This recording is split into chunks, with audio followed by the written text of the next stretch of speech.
Sure. I'm Jasmine Morrison, and I teach grade 2-3 at David Thompson Elementary.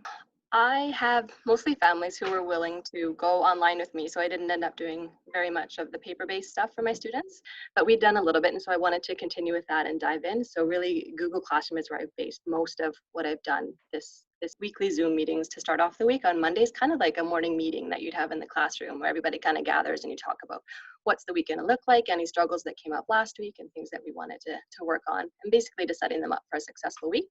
And pretty good buy-ins for the weekly Zooms, and it felt like the kids were just so happy to see each other's faces each week and to smile at a certain friend or wave, and we could talk about what they had done that weekend. So I think that out of all the things we did online, it was the weekly Zooms that really built that sense of community. The direction we were given was the priorities were going to be literacy, so reading, writing, and math, and went with that. Also, social emotional learning, I think, was given as a pretty big priority for us too, just to keep those kids feeling safe in what we were doing at online.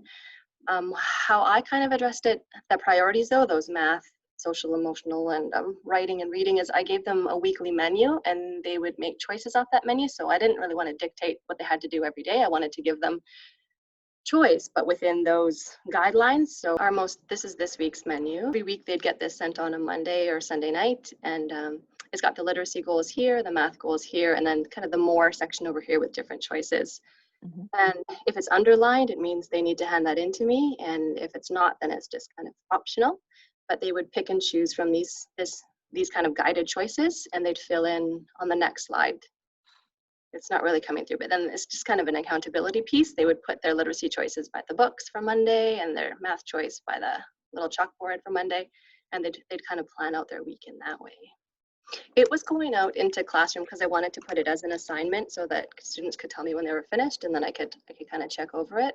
So I wanted to be able to see it as they were working on it.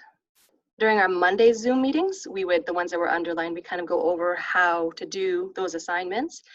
But the small groups were so nice, especially compared to how you could do them in the classroom, because you didn't have the other kids there as a distraction. You just had your little group, and I really appreciated that online. Mostly, like, I'd find videos that have other teachers explaining it, and we also did small group Zooms later on in the week where I'd take a small group of learners and whatever they needed to focus on, we would work on that during the small group Zoom.